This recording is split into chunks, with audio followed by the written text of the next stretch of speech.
At night, we see a tower. From within, a sound is heard, something akin to someone groaning in pain. Inside, we see chains and a person speaking. Get a grip, you idiot. This is just the beginning. Don't even think about passing out now. Injecting the stimulant one more time. As soon as this is said, a person screams, and we see blood gushing. A total of 461 seconds. Looks like he lasted a bit longer with the reagent this time. Considering the results, a talented test subject really makes all the difference. We see a person with their head hanging low. Boimir Magic Tower.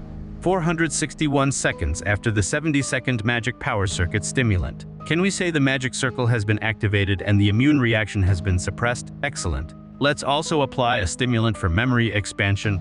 People converse in front of a young man bound in chains in this magic tower known as the most powerful in the empire. I'm slowly meeting my end, but why? On a table, we see research materials. Inside a tube, we see several ants. Why did someone like me, said to have a talented mind, end up like this? One of the ants starts to emerge from the top of the tube. Well, now, manifest the stimulant with force. At this moment, the young man feels immense pain. Along with his screams, we see the chains being stretched. Stop. I'm begging you. Stop. What an annoying noise. Let me know when the experiment is over. Understood, Master of the Magic Tower. Chained up, the young man thinks. Why am I? Fading away in the magic tower, the very place I always dreamed of being. Hey, you idiot! Get a hold of yourself, another young man says, grabbing him by the hair. How are you feeling, Verdun? Even without a shred of talent as a mage, you get all high and mighty just because people praise you for being smart. That's why your life force and knowledge are being drained in this secret research lab. You can keep striking that clever pose like before. Go on, talk like the piece of trash you are. Well, I guess you can't even pass out in the state you're in. Hey, are you listening to me? Are you deaf? Where are you looking, huh? He looks back and notices. What the heck? The experiment ants escaped? Take proper care of these things. Can't you even handle that, right? Sorry, Wheeler. You pathetic morons. On second thought, this idiot is practically an insect. He doesn't have a single drop of magic power to break a chain, which is why there's no reaction. You know, that's good for us. After all, it's thanks to him that we now have an East-rank experimental subject on our hands. Why? The friend he entered the magic tower with got a scholarship to study abroad. I feel sorry for Rovelin for having a friend like him. Definitely. For what reason? I see everything that's happening right now. Shut. Huh? What are you mumbling about? Shut your mouths, you scum. It's all because I'm weak. This all started 15 years ago. I grew up in an orphanage because I have no parents. All I ever wanted was to become an incredible mage. In the end, I joined the magic tower as a common laborer to learn magic. But no matter how hard I tried, I couldn't become a mage. All because of the growth limit. Rank 1. That was from the magic compatibility test I took when I was 7. Basically, it meant I could never become a mage. No talent. It was like a final sentence for me, since my lifelong dream had always been to be a mage. But even so, I couldn't give up, because my only dream was to become a mage. I would secretly peek at magic books left in the rooms while working as a helper in the magic tower. I also absorbed the essence of various books in the magic tower's library. Even without much magic power, I was confident in my intelligence. And then, a few years passed. Verdun, you're a genius. And so, I finally became a researcher at the magic tower.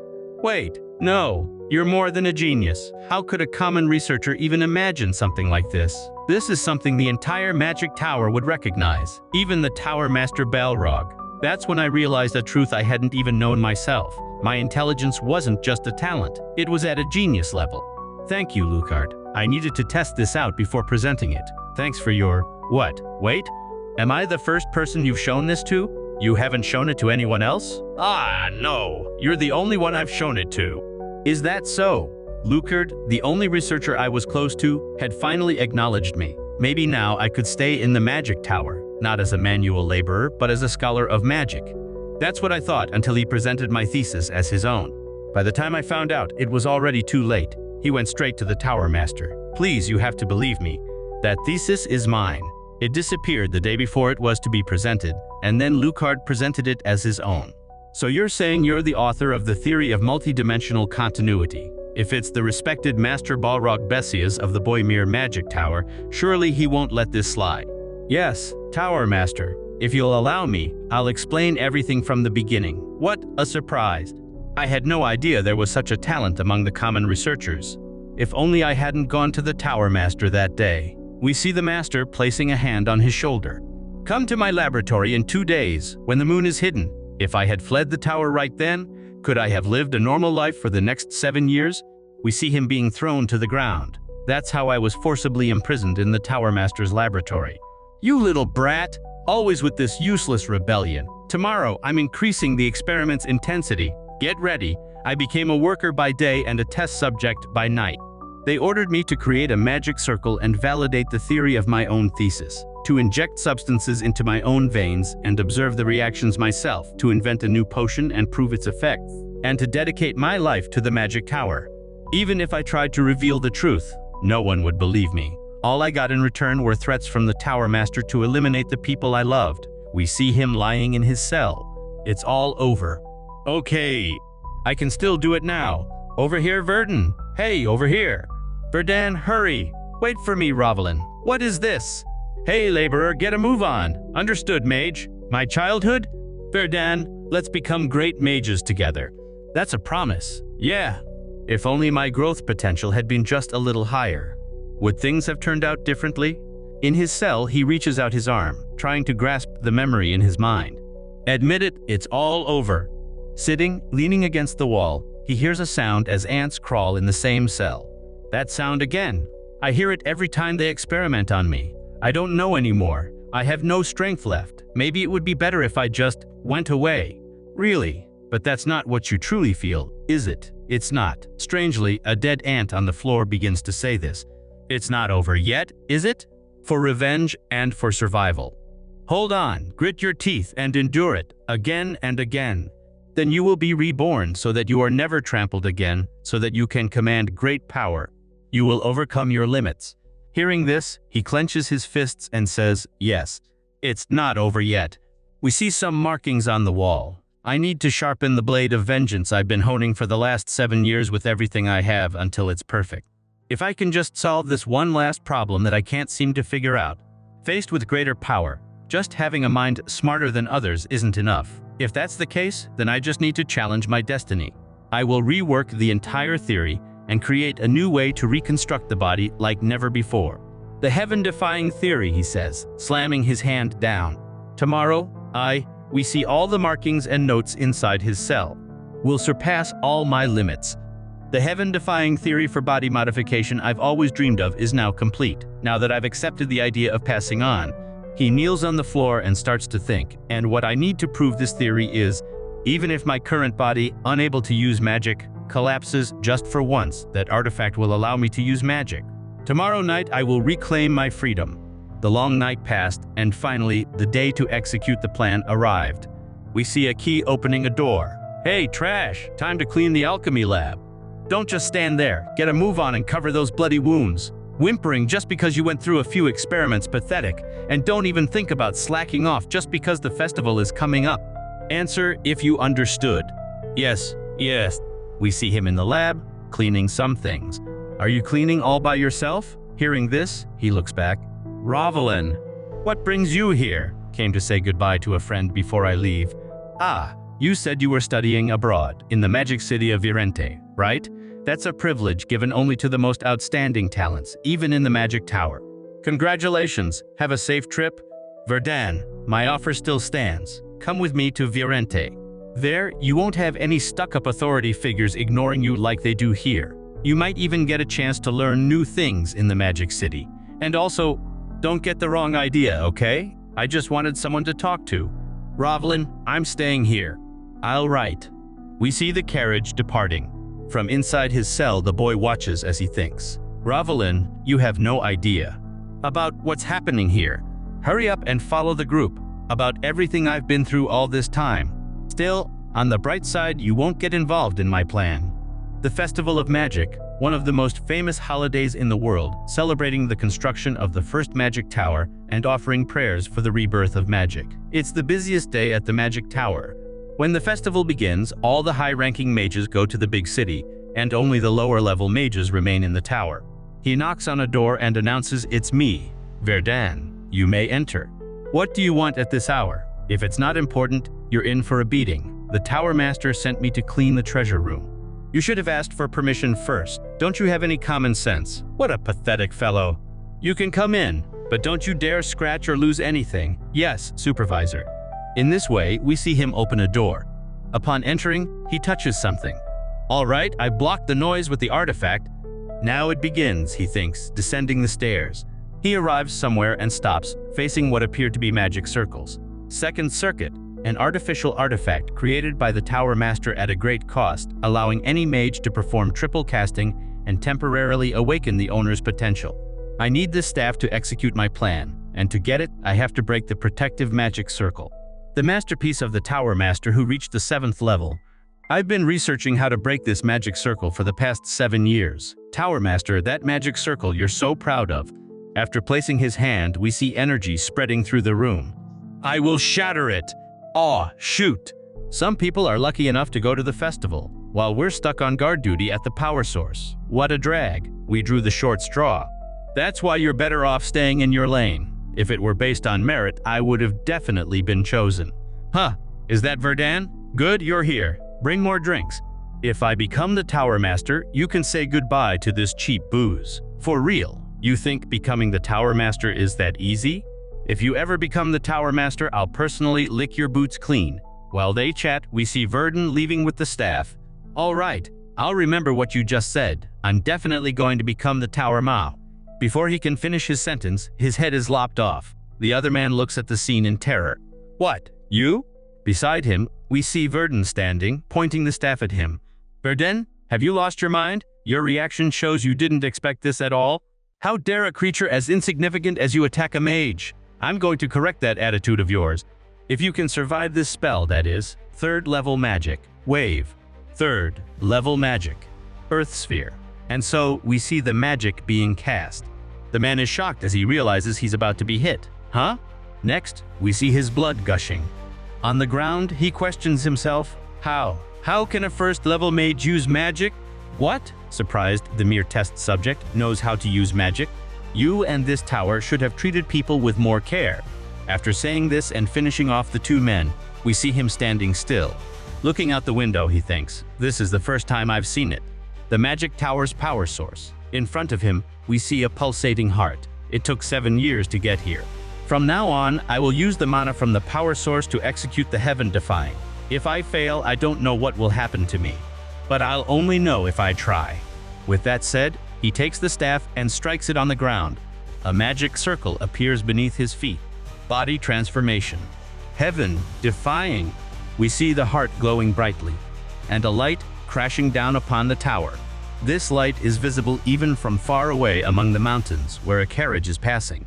This immense magic power is coming from the power source, which means someone has invaded my tower. We see the wreckage from the impact. Amidst the rubble, a hand appears. Then we see both arms and the staff. This, however, disintegrates. The destructive power was strong enough to devastate an entire region, but the fact that I'm still alive means, did the heaven-defying actually work? As he thought this, he looks up and notices a light. Several magic circles appear above him. Someone's coming this way. The Tower Master? Did he notice the anomaly in the power source?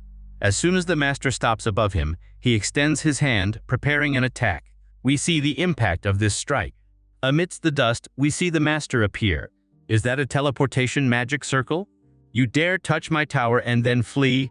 It doesn't matter who you are.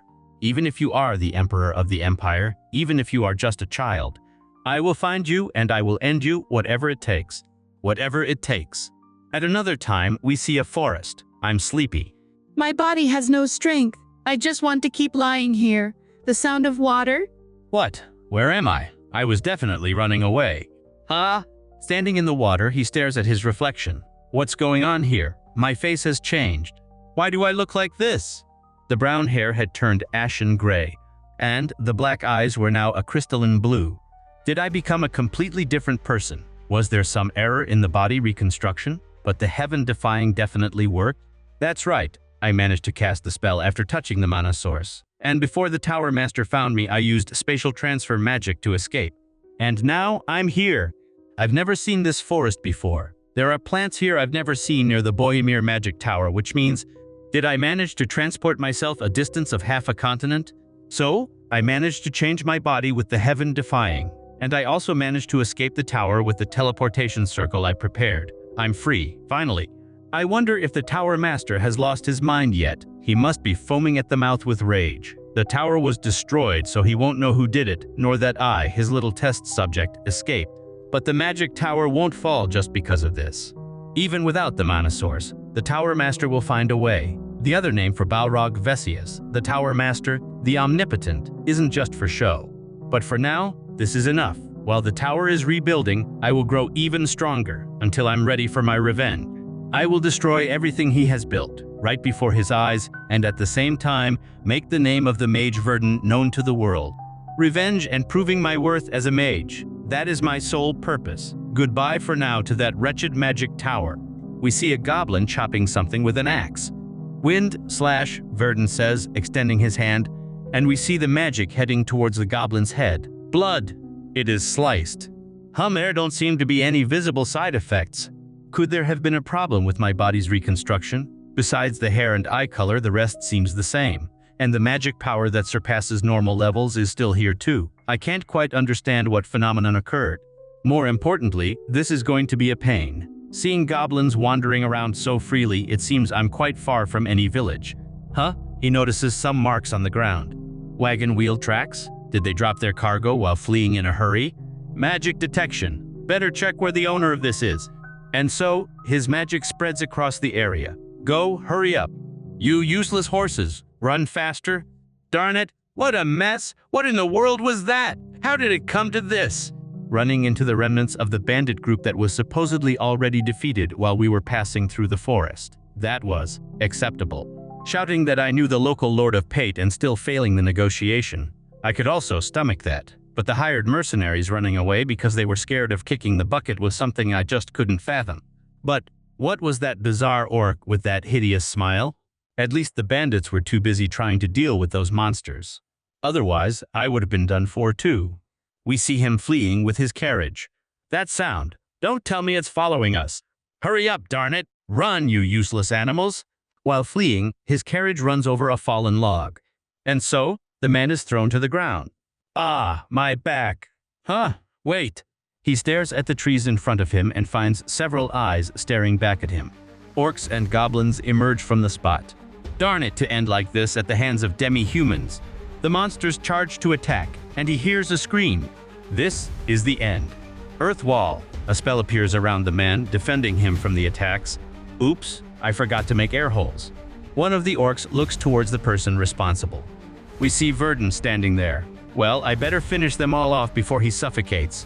Aside from the goblin I took by surprise, this is my first real fight, he says, a fire spell appearing in his hand. The monsters scream, preparing for the attack. This is the perfect number to test my talent. As he says this, we see the area covered in flames. Multiple fire arrows. While the monsters are hit, the larger orc stands still in the middle of the group. He lets out a cry and points towards Verdun. The monsters start running towards the mage.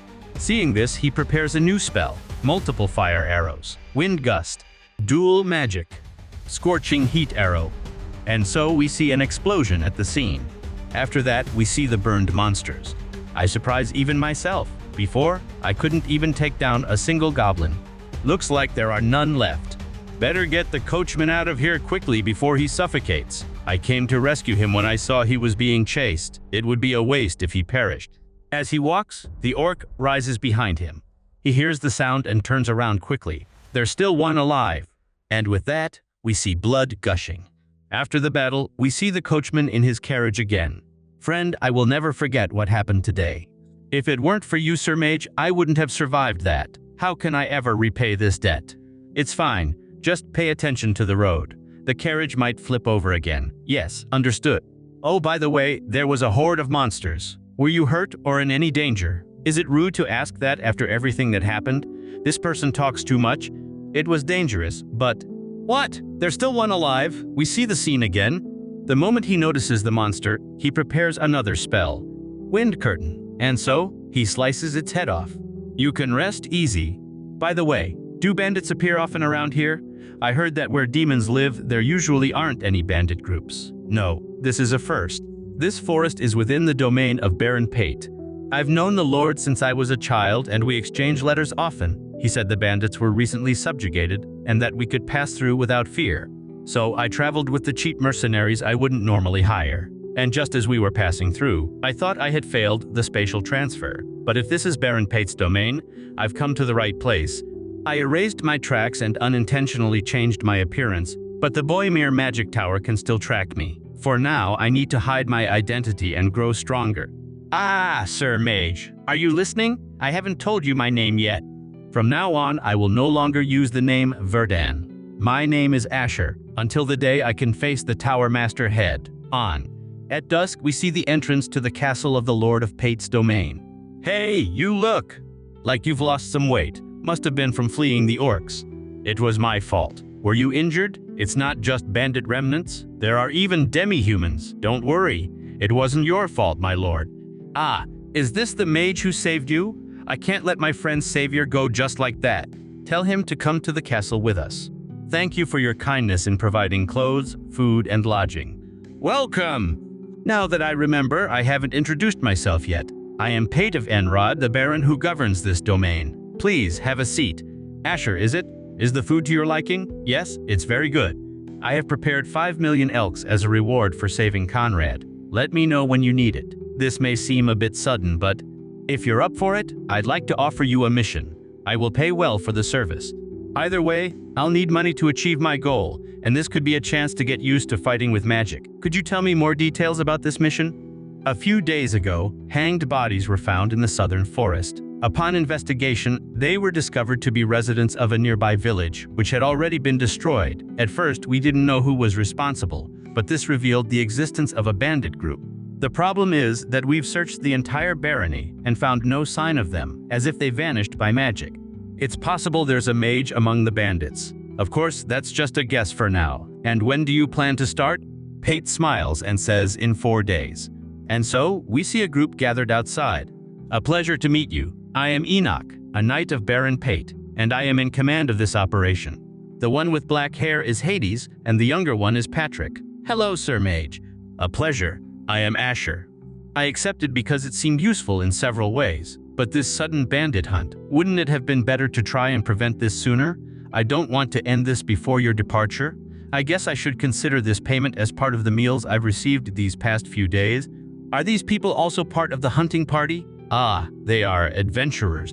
They joined because of reports of strange orcs appearing recently. The reward must be good. Even gold rank adventurers have shown up. They say gold rank adventurers have combat skills equivalent to regular knights, meaning they are experienced veterans who fight using their bodies and weapons, controlling kit. They say that when these knights reach their peak, they can even split mountains. And the reason I'm needed, even with 3 knights on this mission, is, Sir Asher, if there really is a mage among the bandits, we're going to need you. I understand, but may I ask why? Generally, a second-level mage has combat ability similar to a common knight. But even if that mage just casts spells from a distance, it can be difficult for the knights to move properly. Of course, the ideal situation would be no mage at all, so this is… You mean? We see Asher standing still. There's a magic circle ahead. Dispel. As soon as he uses the magic, we see the said magic circle shatter. What is that? A magic circle suddenly in the air. I never imagined something like this existed in the domain. What I just dispelled were camouflage spells, and this one seems to be an alert. Step aside, I'll continue dispelling. And so, he makes another move and dispels the spell. Breaking a magic circle so easily? Who is this person? Adventurer. One who belongs to a guild, travels the continent, accepts missions to explore unknown territories or combat magical beasts that threaten people. An early demise is always by the side of adventurers, but they are still admired. With skill comes wealth and honor.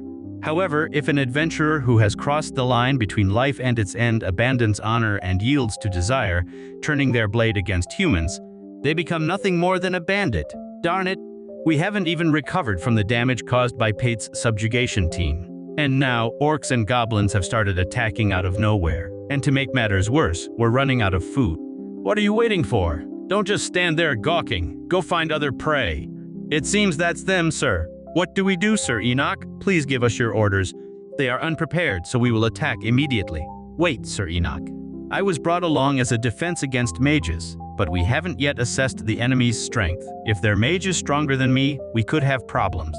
But Asher, if they get away from here, there is a way out, he says, observing the two. We finally expanded our territory, and now even the recruits from the village are all gone. All right, stop worrying, and let's think of a solution. Who could have imagined that an orc with a clown's smile would appear and take out our men? Ah, when I was an adventurer, I never thought things would come to this. If only we hadn't been caught taking out other adventurers for money. Ah, those were the good old days. Hey Bilgam, how about we raid another village? No, the Baron was furious about the bodies we hung up last time. We're hidden by concealment magic, but it's about time we moved. I heard about a town called Martes nearby. We could plunder the surrounding villages and... Before he can finish speaking, flames fly in his direction. They land right next to the mage's foot, thus causing an explosion. But even so, we see the mage and the ex-adventurer protected by a shield. Ha! What was that explosion out of nowhere? It wasn't just an explosion, it's magic. We've been discovered. The group then attacks the criminals. The mage, defending himself with a barrier, is hit and spits blood. Shen! The mana barrier is a quick defense technique, but it's not very sturdy and breaks easily. The ex-adventurer is startled upon hearing the voice. And when the mana barrier shatters, the mage suffers a strong impact. That guy must be a mage. Now that I know the enemy's strength, I'll take care of the mage as you asked, so I'll leave it to you, as here. The Baron seems determined to eliminate us. He even hired a mage, however. Do you think it's going to go the way you planned? The ex-adventurer leaps towards Enoch and their swords clash. I'll send your heads to the Baron as a reply. That's a bit cruel to say, isn't it? In another location, we see Asher chasing another mage. I could have just escaped quietly, but they're too persistent. The only advantage is that he's following me using Earth Wall. Flight can only be used from the 3rd level. This guy is 2nd level. How long are you going to stand there? Multiple ice arrows. So I have no choice. I'll attack first. If he's only 2nd level, I absolutely have to finish him here. Multiple fire arrows. Asher counter-attacks, and we see the powers clashing. As soon as the powers collide, an explosion occurs on the spot. Due to the impact, a crater is formed. Nice firepower for a 2nd level, but you chose the wrong opponent. If the knight who came with you had followed, it might have been a disadvantage, but I can handle one of you easily and escape. I don't intend to let you leave here alive. For someone your age, that confidence and talent for controlling complex attributes at the 2nd level. It's been a while since I've seen such a promising talent. I bet you didn't expect to be crushed here today. 3rd level magic, Icefall. Perish! The ice descends towards Asher, but suddenly stops. Huh? Who? We see stones blocking the attack. He blocked Icefall, Earth Sphere. Asher clenches his fist, and the ice is destroyed. Earth Sphere? How can a 2nd level mage counter 3rd level magic? Did I manage it? Because he not only used 3rd level magic, but also controlled 4 elements. Impossible. From the beginning, he was deceiving me. The young man is struck by a spell. After defeating him, we see Asher standing before him. Good thing you showed up. It was because of you that I learned how mages should truly fight. We see a monster's ear, a golden necklace, and a red monster appearing on the scene holding a person in its hand. 2 days before the expedition, I prepared a potion with ingredients I brought from the magic tower. It was the mana circuit expander. Recalling those infernal days in the magic tower, I never wanted to experiment on humans again. But we see the shadow of a cell. Thanks to it, I managed to reach the 3rd level. This should be enough to ensure they're done for. I need to leave proof that I eliminated the bandit gangs to show the Lord and gain his trust. Looking at the mage's hand, he notices something. Is this the wand that guy was using? Appraisal. The type is Mana Stone Staff, and the magic in it is slightly increases spellcasting speed and gives a small boost to ice magic power. It should serve well for temporary use. Asher, are you safe? Sir Patrick? Thank goodness we were worried when you didn't come back after subduing the bandits. Sorry, they were stronger than we expected. It took a while. Indeed, the destruction along the way was no small thing. Now that I remember, you said you just subdued the bandits, right? Yes, the leader is still alive, but Sir Enoch is taking care of him. It should be over by the time we get back. May I ask something before we head back? Of course, ask whatever you like.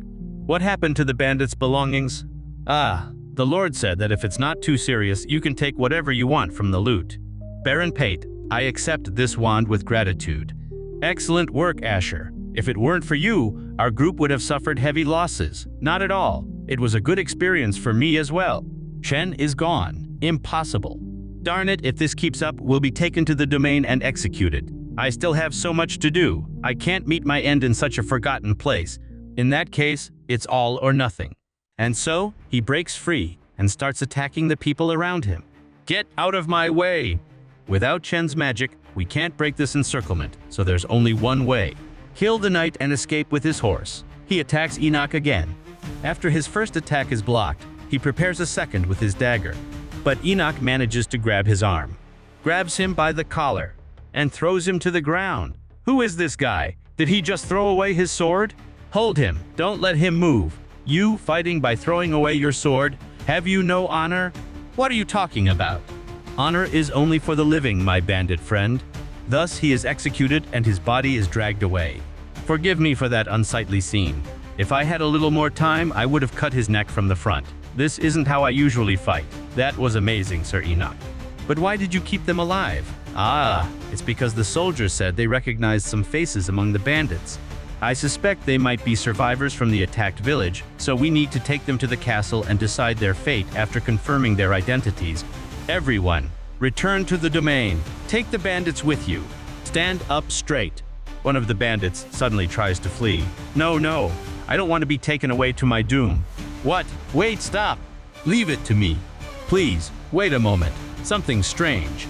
Ha! This guy. Ah, help! Save me! After hearing the screams of the man who fled, they begin to sense something. Is that the smell of blood? Something emerges from the trees and flies towards the knight. He manages to defend with his sword. Then we see that what was thrown was the man's head. What is that? An orc? But it doesn't look like just that. It looks like that thing. The adventurers must have failed to defeat it. Can you even call that an orc? And not just that one, I sense dozens of subspecies around here. A leader commanding a group of subspecies, is that it? Just like the one I saw before, with a wide, clown-like smile, and a huge body, twice the size of the others. It must have evolved. And so, the larger orc points towards the group. Its subordinates charge to attack. Everyone, defensive formation. Eliminate the goblins first, then take down the orc. The orc's sword clashes with Enoch's. Despite blocking the initial attack, he is thrown backward. Lying on the ground, we see the orc's foot about to crush him. But before that can happen, we see his two companions attacking the monster. This attack is enough to make it lose its balance and fall backward. Taking advantage of this opening, Enoch leaps and plunges his sword into its chest. As soon as his blade is stuck in the monster's chest, he slices down its abdomen, cutting everything. The orc falls to the ground and Enoch lands. We see the fallen and injured orc grab a goblin in its hand.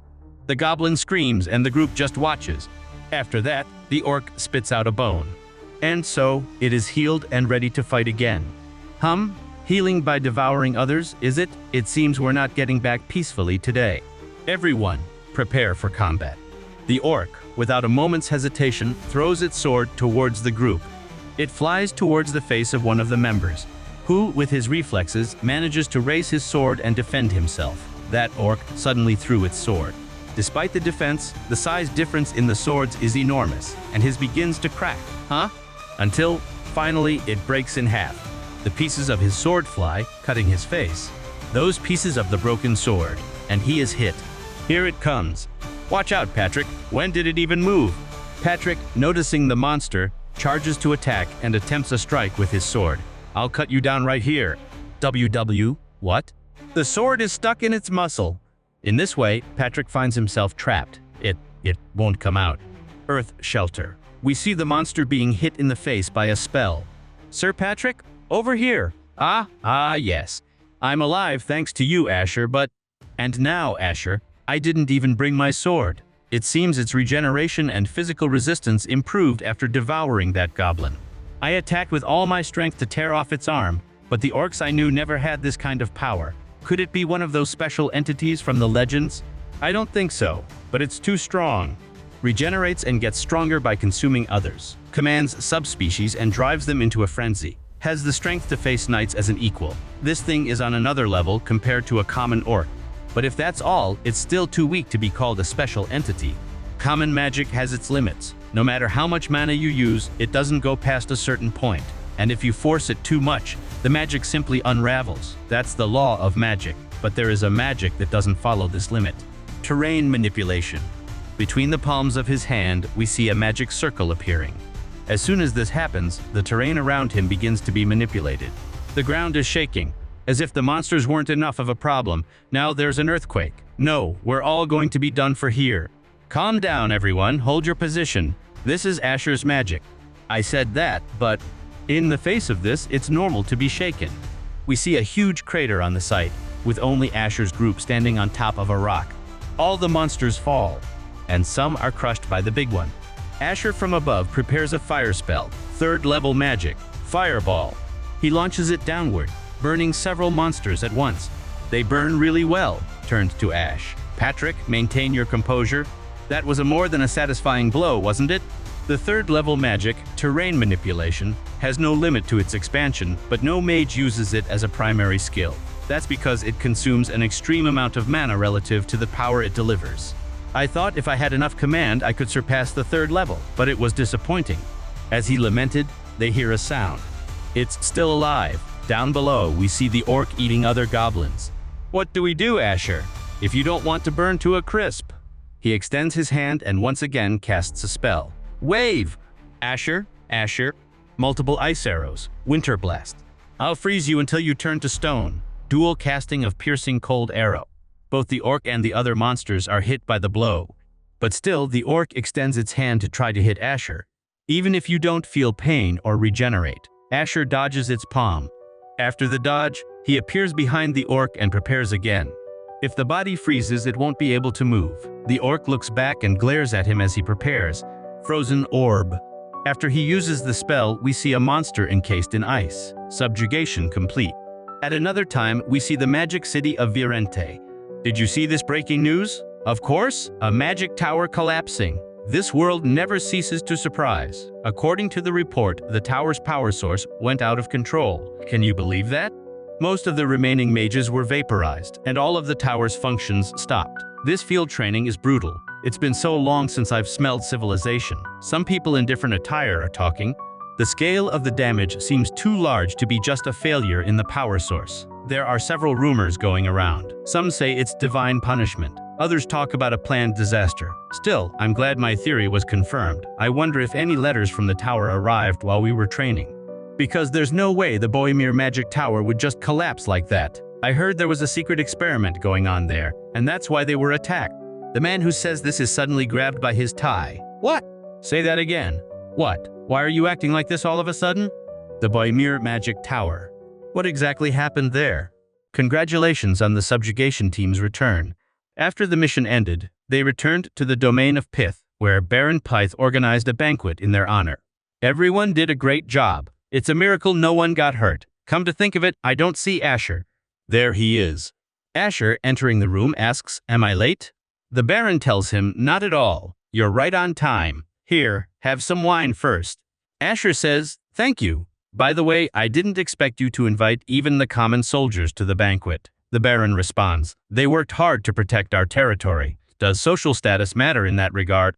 Speaking of which, about those bandits you defeated, weren't they a bit too strong for simple bandits?" Asher says. "They were quite different from the usual bandits we're used to. With that skill level, I get the feeling they didn't need to steal to survive." The Baron says, "What you said makes sense. This will help you understand better." After the investigation, we found out they were wanted criminals. They were originally gold-rank adventurers. They took out their own companions and fled a year or two ago. After that, nobody knew where they were, but it seems they formed a bandit gang and ended up here. Gold rank is the 4th highest among adventurers, a status earned only after many achievements. Now I understand why there was a 10 million elk bounty on them. Is that why you looked so pleased? If they had carried out the subjugation without me, the damage could have been severe. He notices a strange look on the Baron's face. Why is he looking at me like that? The Baron says, "Not only did you deal with the bandits, but you also took care of the subspecies in the name of the adventurers who passed. The Adventurers Guild even sent their thanks. You are true benefactors of this territory." A subordinate says, "My lord, please calm down," as her responds, "It's nothing special," and thinks looks like he's had a bit too much to drink. "I got a little carried away anyway." Thanks to you all, we were able to rescue the villagers kidnapped by the bandits and give the victims a proper burial.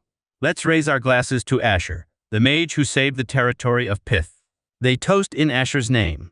The banquet that followed was quite different from the atmosphere of the Magic Tower. A banquet where everyone had fun, regardless of social status, united by the same spirit. This simple and welcoming place pleased Verdun greatly. It was the first time since he fled the Magic Tower that he had felt this way. He managed a genuine smile, unaware of the turmoil the collapse of the Bohemian Magic Tower would cause. Someone is seen approaching a tower. What? The Magic Tower is all right? Of course I knew those rumors were exaggerated. Someone approaches her. Miss Robelin? You're back from Virant, she responds. Yes, I heard the power source went berserk and destroyed the region, but I'm glad it's more intact than I expected. The young man says yes, the building can be restored quickly. By the way, where is Verdun? He says. Verdun? Well, the young man points to where several people are gathered. There, they see a list of missing persons. Robelin is in shock as she observes the list. It can't be. It can't be. Missing person number 31, Verdun, was on duty assisting in the power room, presumably exposed to mana from the power source, body not found. What is this? Is that it? Will I never see Verdun again? She covers her face in despair. No, I can't be separated from Verdun like this. A dear friend, like family to me. While she was distraught, someone approaches her, touches her head, and says, Stop. Taking your frustration out on others won't solve anything. Mr. Valdek, what exactly happened at the Magic Tower? He says, It's exactly as you see it. While the high-ranking mages were away at the Magic Festival, the power source went berserk, and all the mages in the central area, including the one on duty, were wiped out. And that's not all. All the research data and records we've gathered so far were erased. Even the magic cycle in the treasury room was damaged, causing irreparable harm. The loss of the treasury room's second circuit, along with all the magic books and artifacts we've collected until now, the loss is incalculable. But what I regret most of all was the loss of Test 77. If only we had its remains intact, we could have recovered the lost records and results. But at least we can seek revenge. We found clues about who made the power source go berserk, even though they fled. What do you mean? He responds. Someone disappeared without a trace 3 hours before the power source went berserk. I used the power of other magic towers to track where this person had been and their path. As a result, I discovered this. He shows a kind of necklace. She extends her hand and asks, Is that the emblem of the Black Hour? The Black Hour, a group that not only researches magic in the world's shadows, but uses it to dominate the world. But why? I don't know how they managed to invade the Magic Tower and make the power source go berserk, but what is certain is that they are involved in this incident. And I'm planning to create a Black Hour extermination unit to bring peace to the souls of those who perished in vain. There's also a place reserved for you, Robelin. But from the look in your eyes, it seems I already have my answer. Have you been waiting long? A few days later, at the Adventurers Guild in the domain of Pyth. First of all, I would like to apologize to Mr. Asher. We marked that orc's danger level as the highest possible and sent gold-rank adventurers, but we never expected this result, Asher says. It's all right, it was just a coincidence. Thank you for understanding. Here is the reward certificate for this subjugation. Adding the extra cost based on the danger level to the original subjugation fee, plus the reward for bringing in the body of the new orc species, from the 24 million elk total, only 12 million elk total, only 12 million were left after tax deductions.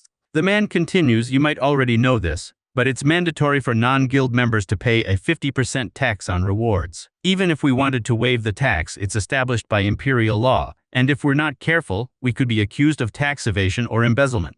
But there is exactly one legal way to avoid this fee. Asher questions, you want me to become an adventurer, don't you? The other responds, yes, that's right. In our guild, the higher your rank, the lower the tax. Since you are a special case, Mr. Asher, we can start you at the silver rank. Asher thinks becoming an adventurer would limit my future actions. The man continues, you just have to sign this registration form and, Asher continues to think, what matters more to me now than money is getting stronger to get my revenge. And so he says, that's enough, please process the payment as it is.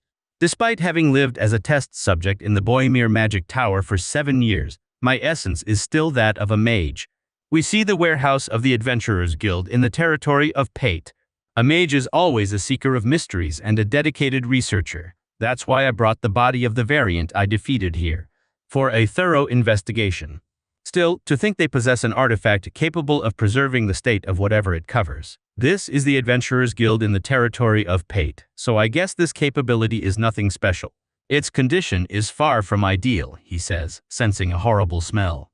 Even so, this orc, its red eyes and reddish skin are no surprise, but its torn mouth and larger build, compared to other specimens, are especially noteworthy. However, these characteristics are far from those seen in higher-level species, like orc warriors or orc lords. Its intelligence can't be considered exceptional either. This should be classified as a mutation and not an evolution, but concluding that just yet doesn't feel right. Even if it is a mutation, there's not enough basis to explain its regeneration and monstrous strength just from consumption. This is a scar? Regeneration is the power to restore the body to its original state. This orc's regenerative power was strong enough to heal a burned body and even repair torn flesh. But still, it couldn't heal this small wound, leaving a scar. If that's the case, then it must have acquired its regenerative abilities after receiving this scar. This is the mark of a cut. For a demi-human to acquire powers after birth, so far the only possible way was through evolution. If so, the most likely conclusion is, someone created this variant artificially. That would be the worst-case scenario. After that, he is seen talking to someone. You didn't have to come all this way just to see me off. Not at all. You're the savior of my life, so this is the least I can do. Asher responds, actually, I feel like I've already received much more than I should have from you, he says, using the items, a circulation ring and a beast hide cloak. The items give a small mana increase and a small increase in mana recovery speed. Please don't feel uncomfortable. This is a fair reward that Mr. Asher deserves. I appreciate your words. I'll be going then. Take care until we meet again. The other shouts, Mr. Asher, if you visit a branch of the Conrad Merchant Guild in another city, just mention my name. You won't regret it. And so, he leaves the place. The border village between the territory of Pate and the barony of Martez. Cancel flight, he lands on the ground. So this is the only village between the city and the barony? If I rest here for one night and head to the city tomorrow, the timing will be perfect.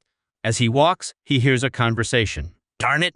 Who would thought things would end up like this? Because of them. Again. This time. While listening, he thinks, sounds like there might be some useful information here.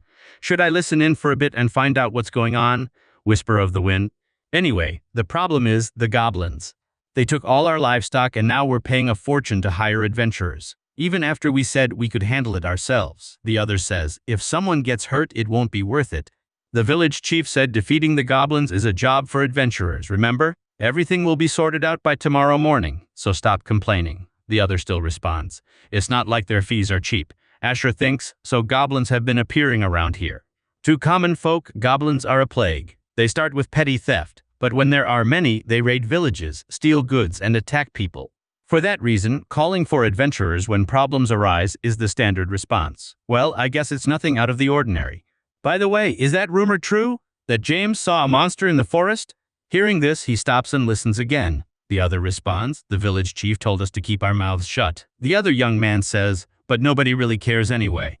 It was a few days ago, I think. He went to check a trap he had set in the forest as usual. But then, he heard a wild boar scream and turned around. And there was a goblin with a torn mouth, bigger than an orc, devouring a wild boar. What? Bigger than an orc? Are you kidding me? Keep it down. If the adventurer's here, we'll have to pay more. Asher deactivates his magic. Dispel. That's some unexpected information. A large goblin with a torn mouth, huh? He smiles. Hard to see this as a mere coincidence. In the middle of a forest, an arrow is seen flying in one direction and hitting a goblin in the eye. Bullseye. So, I've gotten a lot better, haven't I? The one asking is the silver rank adventurer, Myrna. Her companion is the silver rank adventurer, Loki. Bragging about hitting a target right in front of you? Have you no shame? He asks her. Another woman who approaches accompanied by another man says, we're in the middle of the mission, so stop messing around. Mew, did you find any signs of goblins? She is Iris, a silver rank adventurer. The other man pointing in a direction is Mewd, a silver rank adventurer. Up ahead, there's a cave that seems to be the goblins' hideout. A totem made of human and animal bones. It's the symbol of the robogoblins, a superior species. If we're careful with the cave's terrain, it shouldn't be too dangerous. First, before entering, destroy all warning devices and totems. Vision, imbued. She uses a spell on the group. Suddenly, they could see everything in the dark as if it were day.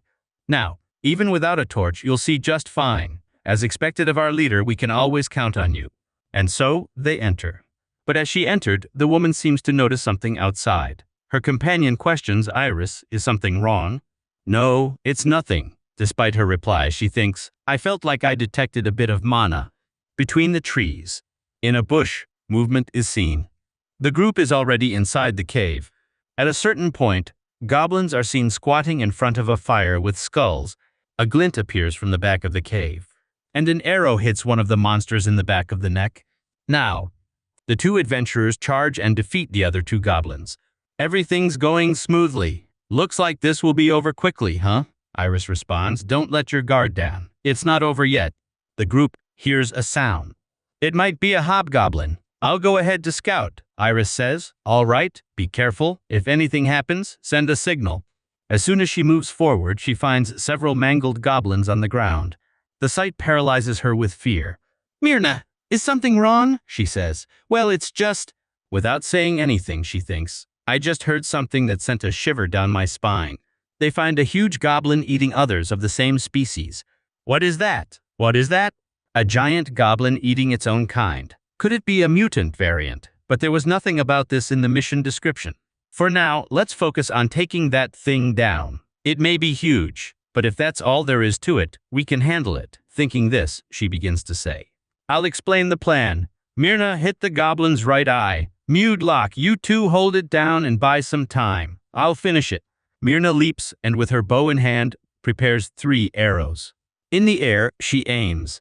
And so, releasing the arrows, she hits the goblin's eye. Mude, raise your shield! Locke jumps on his companion's shield and launches himself towards the goblin. He is seen passing by the monster, landing a slash. Great, I got it. Despite thinking that, the goblin's hand is seen falling towards him. Mana burst. As soon as Iris uses her magic, 4 explosions hit the giant goblin's body. He falls to the ground, screaming. Suddenly, he grabs a goblin that was next to him and hurls it at the adventurers. That thing just threw a goblin.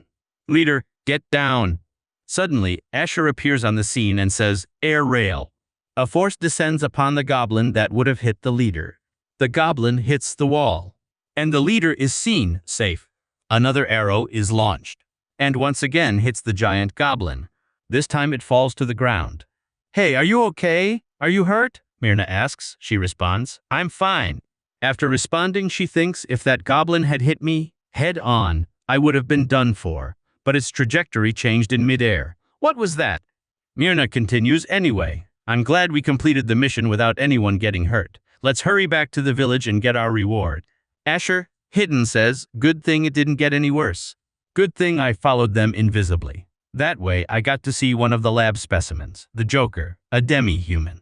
Every test subject I've encountered since escaping the magic tower has an unusual characteristic, a mouth torn like a jester's smile. Because of that, I started calling them Jokers informally, but this goblin was different from the usual Jokers. Unlike the other variants, they didn't have increased physical strength and didn't seem to regenerate or get stronger by eating their own kind. Maybe it was just a big goblin or a failed experiment? Even so, that mage. We see her speak. Just to be sure, let's confirm if there are any goblins left here. Myrna, keep watch over the area. Loki and Mude, you take the other paths. She has quick judgment and is very sensitive to mana. It wasn't a coincidence that she sensed my mana outside the cave back then. In the end, no reward, huh? Suddenly, another person appears. Well, someone showed up while I was out. You don't look like an adventurer. Identify yourself. If you come any closer, I'll attack. Sorry for the late introduction. I'm the one in charge of managing this place. You know, the one you all destroyed? This creature was supposed to have limited activity in this area, but while I was away, it even went as far as building a totem. Because of that, it completely exposed this place. Not even manipulating its brain was enough to control its instincts. Huh? By the way, did you notice anything strange about that goblin? Any odd behavior? From your silence, I guess it was just an ordinary goblin. If the professor finds out about this, he's going to flip. But what can I do? What's done is done. Better to focus on what can still be fixed. Which means all of you will have to perish here. Are you saying you're going to face all of us alone? the man responds. Of course. Because of you, that species of mine is gone and our experiment was compromised. Even if it weren't, there's no guarantee you wouldn't spread the word about this place. If we promised to keep your secret, we wouldn't have to fight, right? He responds, and do you have any guarantee that you'd actually keep the secret? Even if you promised, I have no intention of letting you leave. To be honest, I just want to hear your screams. So, who wants to be first? The only one who's going to perish here is you. Hearing this, he says, that kind of courage is… Suddenly, he begins to think, wait a minute, that voice came from behind. Who said that? A power comes towards him and hits him, saying things like, want to hear your screams and who wants to be first? The one talking too much and trying to act tough here is you. Don't you agree? Asher appears in the middle of the place.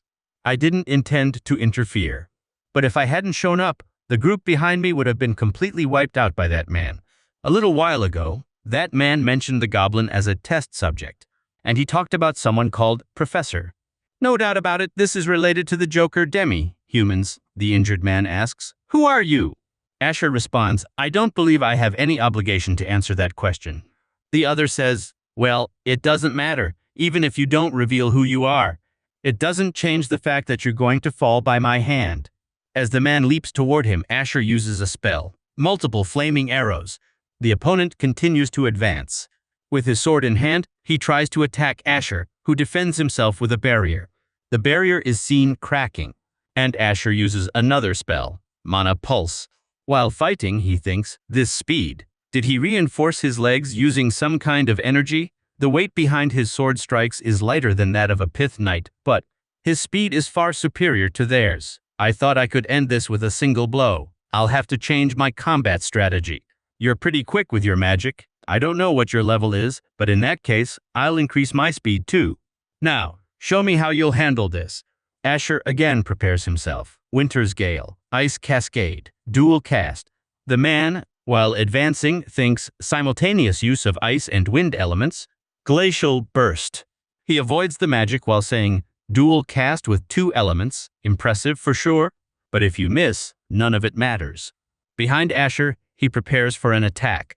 The slash is seen happening, but Asher manages to dodge. He thinks a mere mage dodged my attack. Iris also thinks he's just a mage, so how did he react so fast? Igneous explosion. An explosion takes over the entire place. Despite this, the man is still fine. You lured me in for a counter attack on purpose. That's not something an ordinary mage would do, but that's all. This trick won't work on me again. Asher responds, so traps don't work on you anymore either. Then, from now on, I'll fight like a true mage. Using a spell, the ground beneath the group begins to rise. Iris screams, and the group is seen being launched into the air. What is this? The ground is shaking all of a sudden. Suddenly, everything stops.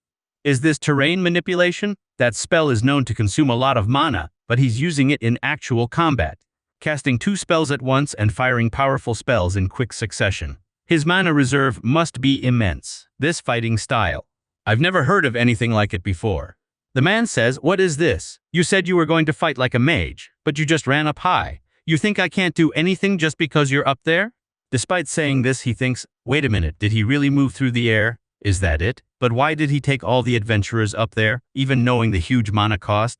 This is… Looking at the ground, he notices water at his feet. Could the flames from before have melted the ice shards? Asher begins to prepare a spell. Wait, I don't believe it.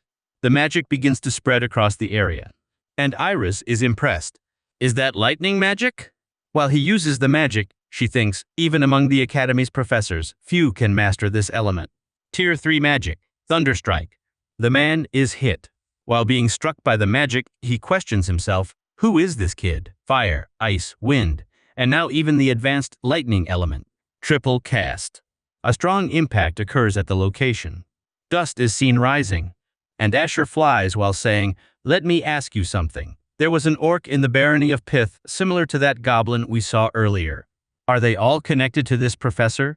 The fallen man speaks, so that's why it was so quiet over there. You were the one responsible for that, weren't you? Did you come from the Ark? Hearing the question, Asher becomes curious. The man notices and says, seems it's the first time you've heard of it. It's fine if you don't know. You can finish me off, Asher says. Before I do that, answer me. Where is this professor? The man says. Why do you want to know? Asher responds, I'm interested in the experiments you're conducting. The young man thinks it would be dangerous to let him get to the professor. And so he says, all right, the professor is, but before speaking, he thinks, then I'll perish here along with him. And so he spits something towards Asher. What was thrown goes towards the mage, but hits his barrier. So that's your answer. I understand perfectly. Earthen impact. After finishing off the opponent, he thinks, I thought I had finally found a clue about the jokers, but in the end, all my efforts were in vain. It doesn't matter. First, I need to finish what needs to be done now. So from now on, all of you will have to follow my orders.